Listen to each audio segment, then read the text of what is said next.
and welcome back to another episode of Farming Life at LaFour. So today I'm going to bring you around on a machinery tour. So Dad has finished his machinery shed over there.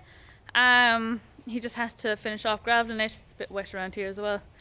Finish off gravelling it and levelling it all out. But it's been about 3 years I think since I did a machinery tour, so I'm going to give you an updated version of it and go around a little bit of everything, starting off down here in our machinery shed out the back. And I'll walk you through and show you what we have.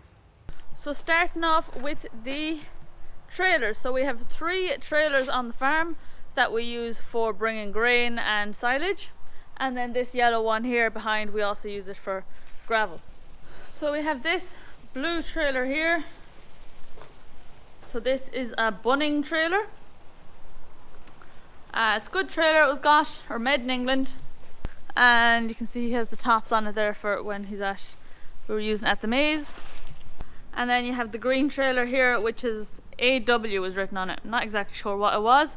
Also made in England, in here beside the rower. So our Pottinger rower. So we got these 2 trailers, so the blue trailer and the green trailer, we both got them. Like I said, they're made in England, but trailers in France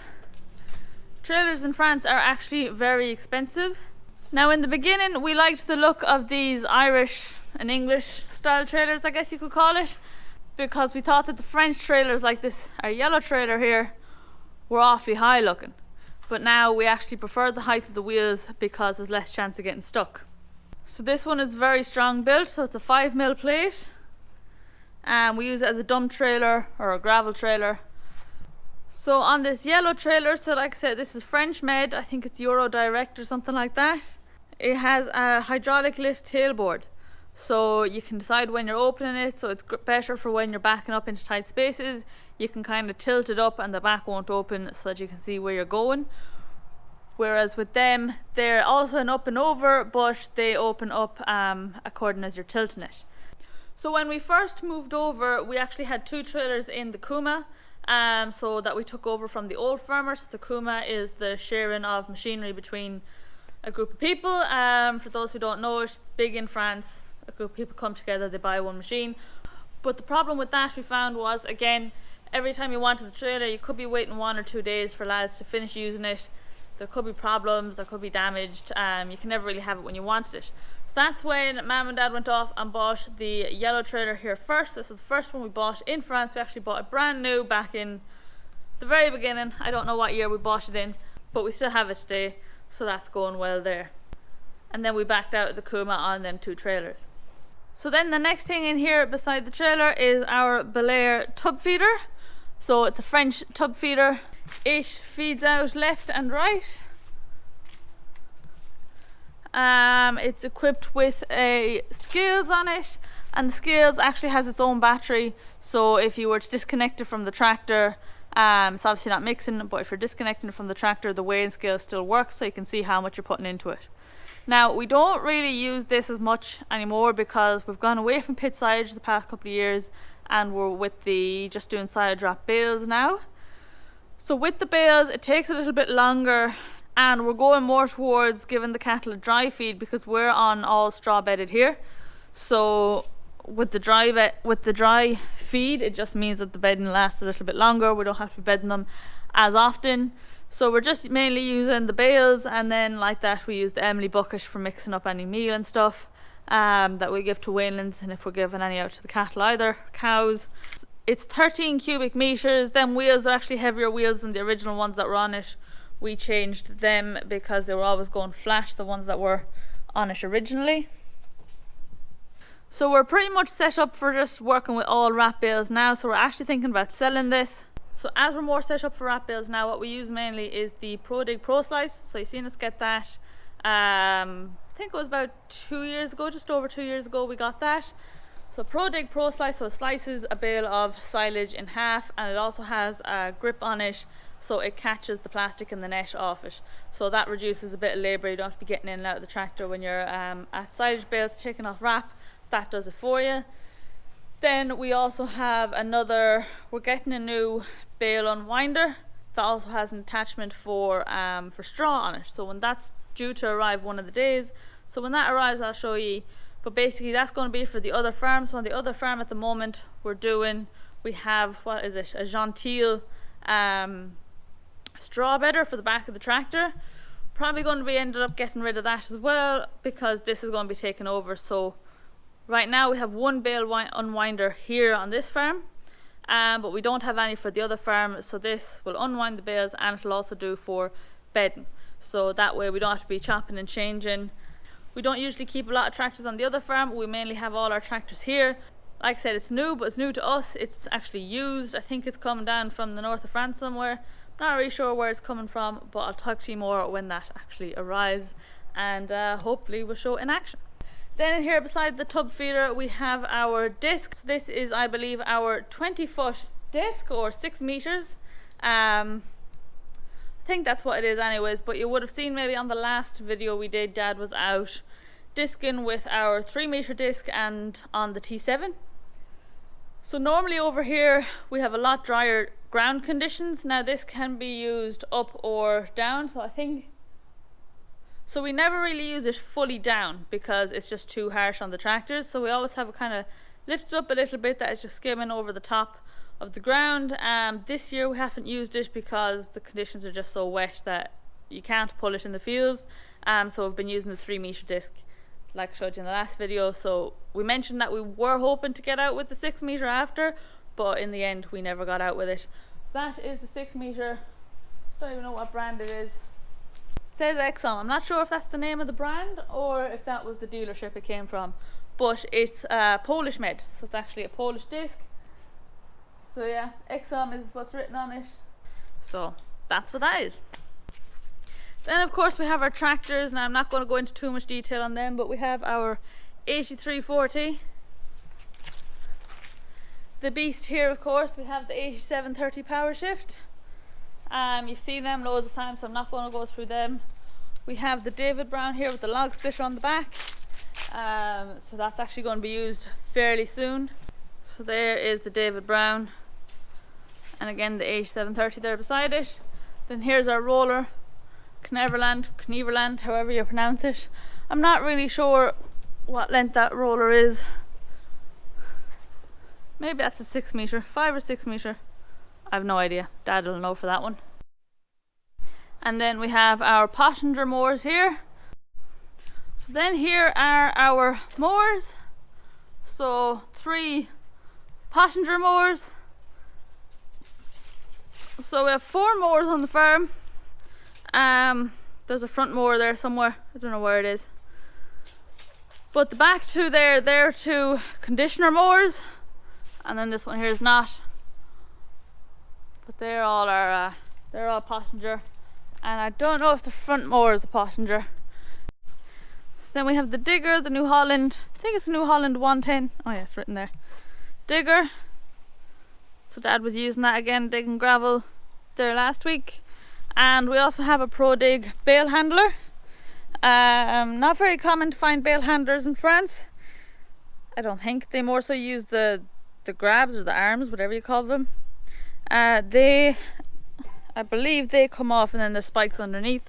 So I think we bought that off ProDig not long after we actually got the Pro Slice, so about 2 years ago.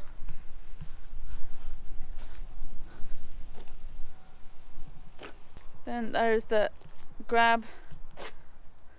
We use them all on the Manitou. This is our Emily Bucket, probably one of the most used machines on the farm. So it mixes it up and spits it out the side there. So that door opens up and lets it out, and then there's a little auger inside. Don't know if I can see it. So you have that little auger in there, then shoots it out the side. And then you have the teeth there, so that's attached on to the top of the bucket. So that cuts into the silage pit to fill it. Into the maize pit. So we mainly use that for mixing everything with maize. It's very good for the maize because it cuts it down very clean, and then it doesn't heat up and we don't have as much waste. And then we mix it up with any meal or anything that we have and feed it out to the weanlings, cows, kind of everything. I'd put a little handle on it there to have a shovel on it all the time. Not allowed to touch that shovel. Oh yeah, I forgot he added this on. I can't even remember what it is. I think it's for minerals, for putting minerals in onto it as it comes out.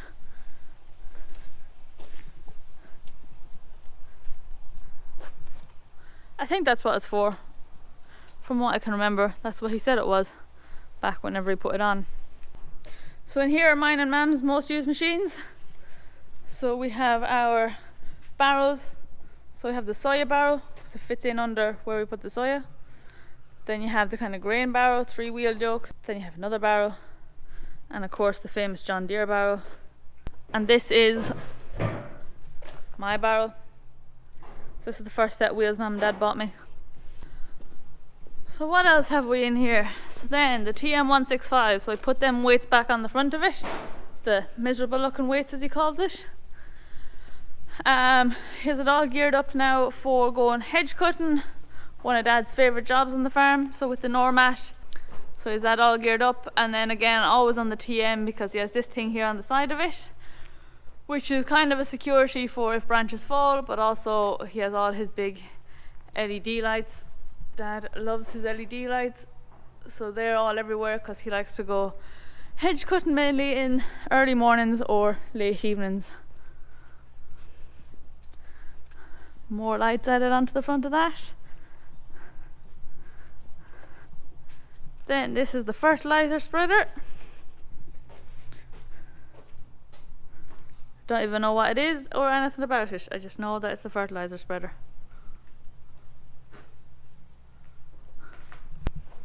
Then here, looks a bit miserable with all them clots in it, looks a bit messy.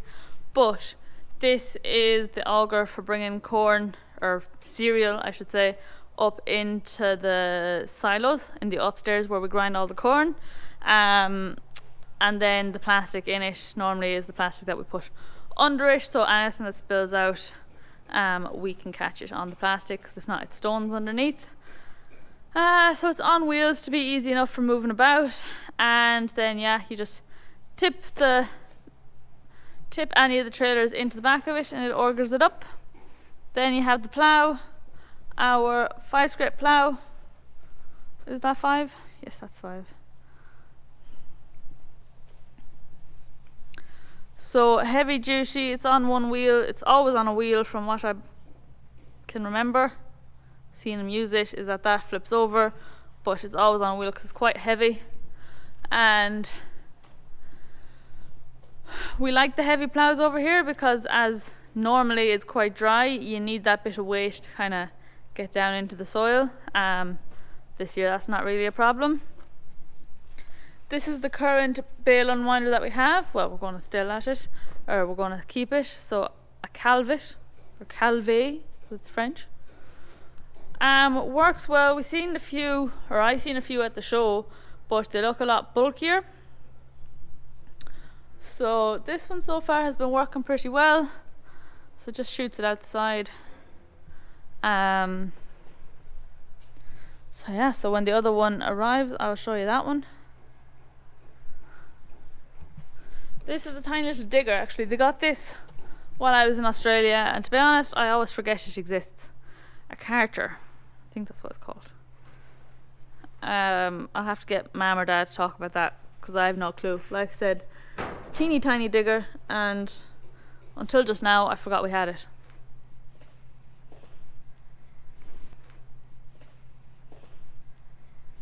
Then we have our 4630 Ford, which is always on the Lucas straw blower. So these two have been attached for as long as I can remember, maybe even since before I was born, or probably around the same time. I think it was 19 something I think is when Dad got the 46. So the 46 is one of the tractors we brought over from Ireland, and the Lucas as well. So we use this Lucas all the time. So them two are always together. I can't remember the last time they've ever been apart. So then here we have our articulated Manitou. Power Plus, what is it? An MLA 628. driven it a few times. It's actually not too bad. It's a bit unusual with the steering because obviously it's articulated, but great visibility from the cab. It's very high up. So Dad uses the other Manitou. Don't know where it is to show you, but the other Manitou, oh, he has it out back fencing. So Dad used the other Manitou more so for feeding in around because it's smaller for getting in and around the sheds. That one's just a bit bigger, a lot taller, bulkier, but it's a very good. And again, he has a kitted out with them lights we got a while back, aux light or something, aux LED.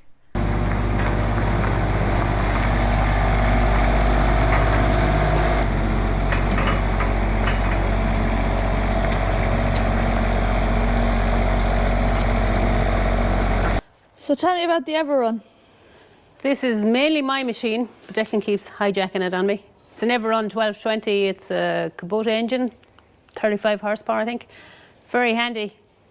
We bought it nearly a year ago now, I'd say, at an auction. An English guy had them for sale. And mainly for me, for moving around bales. We brought 3 attachments with it. We've pallet forks, them pointy yokes for the bales. Tines. The forks. The Bale tines. Bale tines, right. And a bucket as well for a small bit of bucket work. So it's very handy, very small, goes into lower sheds, and you turn it on a sixpence. It's very, very, it's articulated and it turns very, very handy.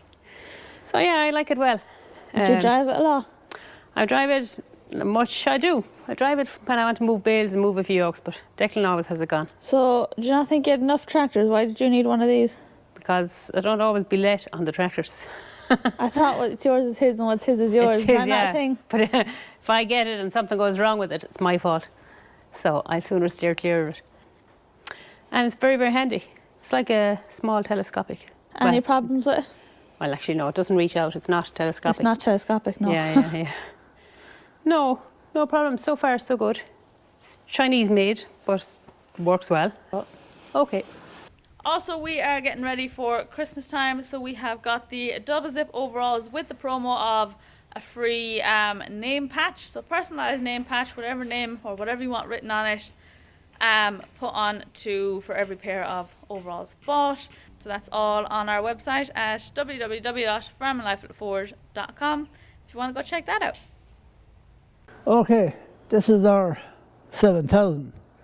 Have it about 4 years. Just came on it by pure accident. I sold hay to these 2 brothers, and it was around the end of March, April.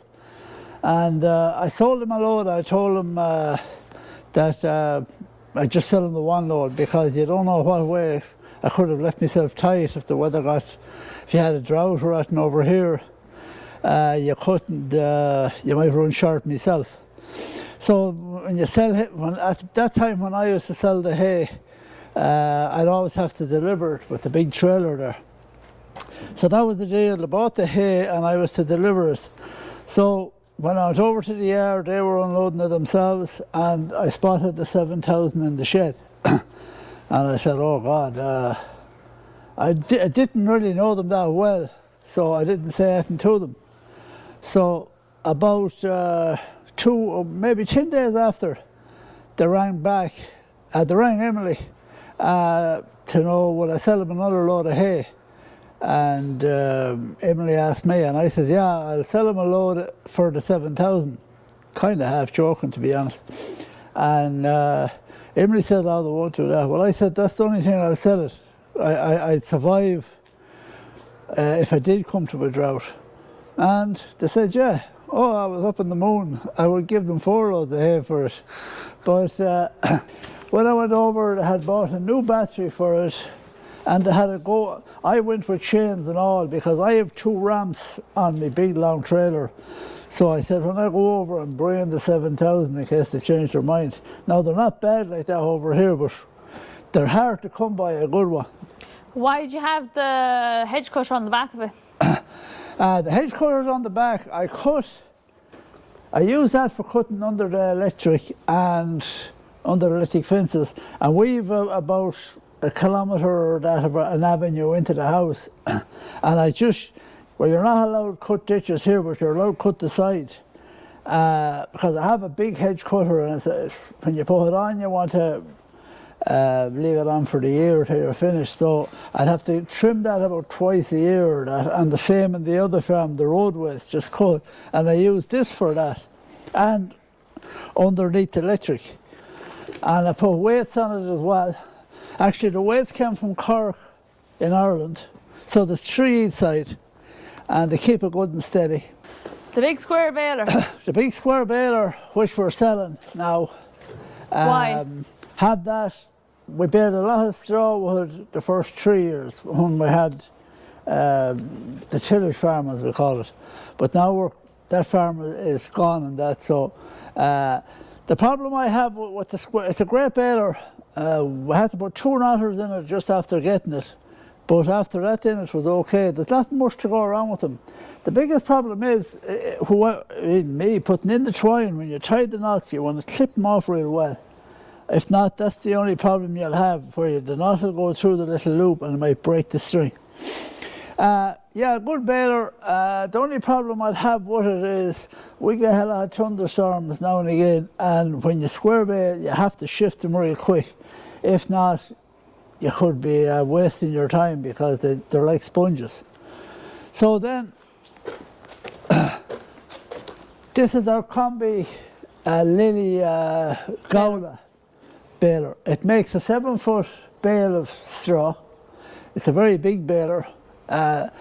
It's kind of the heaviest. It's the heaviest Lily baler of them all. So can't fault it. I have it. Oh, I don't know how long I have it. I have it 5 or 6 years, maybe more. 7. I could have it 7. Yeah. So I could have it 7, and why I went for that baler was only 4 mile away or 5. There's a welder agent. He sells welder balers and Finn tractors. So, and has a Gowler wrapper on the back of it. Now I bought that in Germany, and yeah, I can't fault it. And there's not much to go wrong with it really. Once you keep it greased up and that. Most balers are fairly simple. So then this is Your big man-made trailer. Huh? Your trailer. Yeah, this is the trailer I made. The buggy out of it, 2 axles out of the back, are off an old Muck's brother that I'd give them to me. And actually that's the drawbar off it as well, but the rest I made all new, the whole new chassis and everything. Now the top lifts off here, and you use it for the bales. So it's made to suit 4 bales of hay, the length we have them. I think it's 39 foot long trailer. Brings a decent load of cows. Now we don't pack them. So the Manitou lifts it up. There's only a few bolts to hold it on. It's all in one piece. And as well as that then I have 2 ramps, but I was using them the other day. There's 2 ramps to fit on here. So when you have the top off, when we had the tillage farm, we used to leave the drawbar on the ground. All that folds down out of the way, and then you let down the 2 ramps and you drive up your things on it because it's steady because the drawbar is on the ground. Now, So T7. this is our 3 metre cover crop, they're called here, a disc back at home. It's on the T7. There's nothing to say about it much. It's just a normal disc. It does its job. We got that T7. I'll have it 2 years this Christmas. Yeah, it's not that old. It came with a loader. We weren't looking for one with a loader, but the loader was on it, and all the other pricing I did was other tractors. We actually kind of got the loader for nothing. So yeah, there was low hours on it, and yeah, I like it well. The only thing, I hate the doors on it. It's not that I don't like them, I hate them. So I think they're awful. You have to reach off out to pull them in, and you can't. You cannot open a window on that tractor without the air conditioning. That's all you can use is the air conditioning. So this is our TS115. Made that box for it last year. It's an old bucket of a digger, and we have weights in it. So, but the weights come out, they just lift out, and then that's for holding net. And we'll have the chain and the grease gun holder and all on it. So I'm going to put that on probably the tractor with the hedge cutter now, because I can hold it like a tools in it. And yeah, the TS is a lovely tractor. It's so simple, it's powerful enough. She's not a turbo. What do you call it? There's no pick-up pitch on it, but there will be. And yeah, I like it well. It's a lovely, lively tractor to get around on or doing light jobs. This is our A210. I love the look of them. Now, it's maybe not the nicest tractor to drive. I like driving it. Now, we use that a lot with the conditioner mower, and this time of the year I might be drawing cattle with a cattle trailer. But other than that, they're about the two main jobs it does. Now it's drawing the maize as well. So back in here then is our combine. So this is our Laverda combine. We have it 12 or 13 years. Not much to go around with them really once you just keep them greased up. Luke was the main driver of that. I'd never have an argument with anyone about driving that for some reason. Why do you not like driving it? I don't know, but I think when I'm at Corn, you're always under pressure because we'd be herding out bins from the co-op, and you're trying to keep everything going, and it's not a very relaxed time cutting corn. So then we bought this baler last year. It's a Welder 435. I only bought it around this time last year. We tried to buy everything before the Christmas because on this farm here we claim back the VAT once a year, so we try to buy so straight after Christmas you get all your VAT back. And as well as that, this time of the year as well, there's a lot of farmers retiring, and that's what this was. The farmer was retiring. We're always looking out for them list of stuff that comes up, and we bought that. It came with well, they're not the nets, but it came with a rolling net. It hadn't been washed down or anything. I took it as it was. Now, I knew when I was in his place that it was well looked after. So I never had one hiccup on it, not one. And it baled 1,600 bales of hay this year, and it did 3 something of straw. The silage, the other baler did all the silage. So it lightened the load on the other baler, because I used to always do the whole lot with the other baler.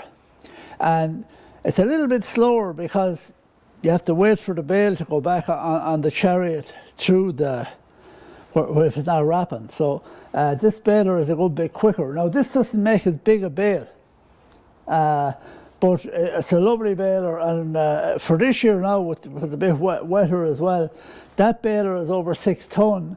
This, I was probably lucky I bought it this year because there was a couple of fields that I might have got caught in. I actually got caught in a field, but not with that.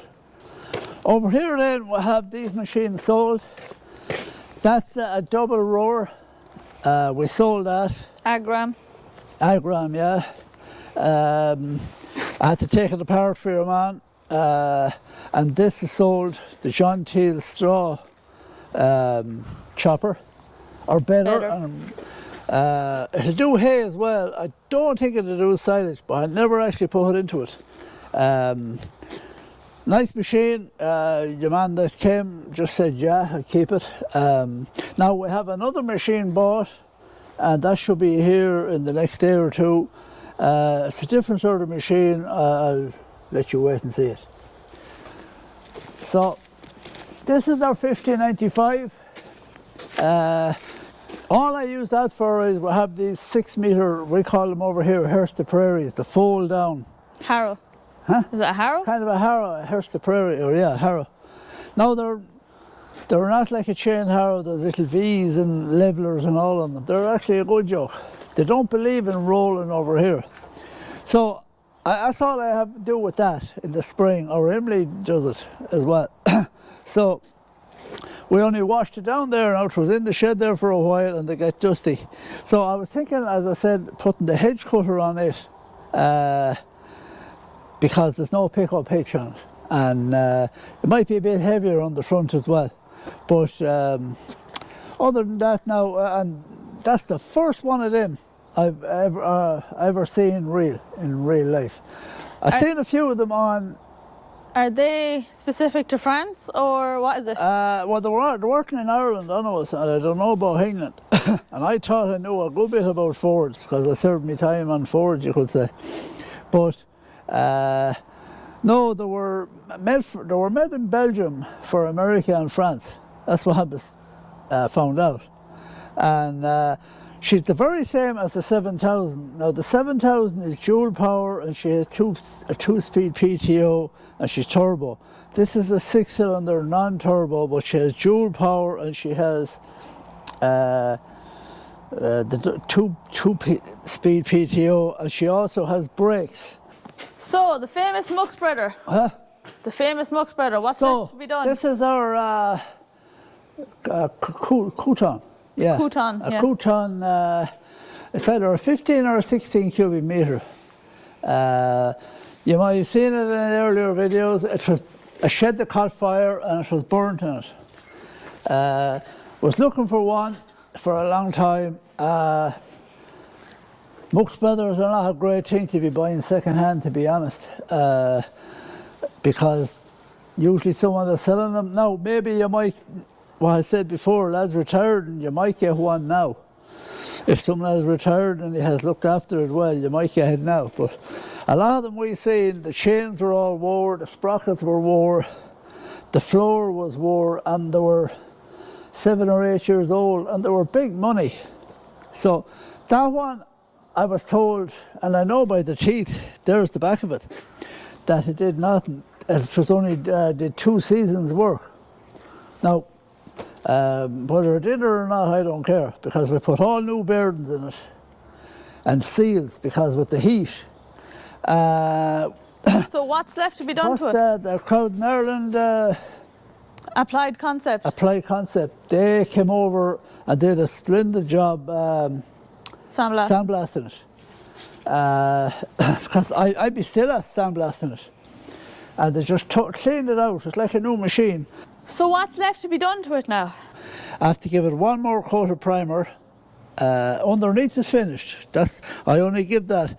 And then it has to get 1 coat of Aquarine. It has the 2 coats of primer already, but I want to give it another coat on the outside. I'm not too worried about the inside because it's going to wear off it. I might do all the corners and that. And then I have a John Deere green to put on it, because this was to be the final colour of it, but it's not coming up shiny. Now I have all the other pieces, the red pieces are all done there. Now here, so we've got a brand new gearbox and a new motor to drive the floor, but we had to do a bit of altering here. It was different. Now that's fitted and all. I was just taken off now to spray the primer in there. They're all new bearings. So it should be a new machine. Now our old machine, we sold it to Belgium. Oh no, Poland. So this machine, when it's finished, we'll go through the prices and we'll tell you exactly what it's costing. So when will it be up and running? It has to be up and running, say, by the end of November into December. I kept the old wheels on the other muck spreader. We changed the wheels about 5 years ago. A lad that was selling his combine, were breaking it up. We bought the 2 wheels off him, and there was good new tyres on it actually. The wheels would fit, but the rims on this were a lot heavier. So we changed the tyres. Now I didn't do it. We brought it to a fella there one wet day, the crowd that changed them. And they did them for €45 a wheel. It saves a lot of baiting and banging. So the rims on this were a lot heavier. They're nearly 10 mil thick. So the combine rims weren't as heavy. So I was just a bit afraid maybe the tyres and all are good, but I was just afraid maybe the rims mightn't be up to it. I wasn't sure. So what are you putting on it? I'm putting the original rims off of this and the tyres off my other Muxwell. Because I had kept the old rims off my LaBouche when we sold it to Poland. So we put that back onto it because they're rebuilding it. And I told them that anyway. So that was also a half from wheels to buy. I just had that. That was about the biggest thing I bought. And bought in Italy, and the whole lot cost $1,100, so that's not too bad. Okay. So that is the machinery tour. But I really hope you guys enjoyed today's episode. If there's anything I missed that you want me to show, let me know down in the comments, and I'll show it in the next video or the video after, depending on what's going on the farm. And what was your favorite piece of equipment or your favorite tractor? I don't think I even got around to all the tractors. I'm missing some. I missed the Super Dexter. No, the Dexter, the Major. I did the David Brown, 5000. Yeah, I'm missing half the tractors here. So thanks for watching, and I'll see you in the next one.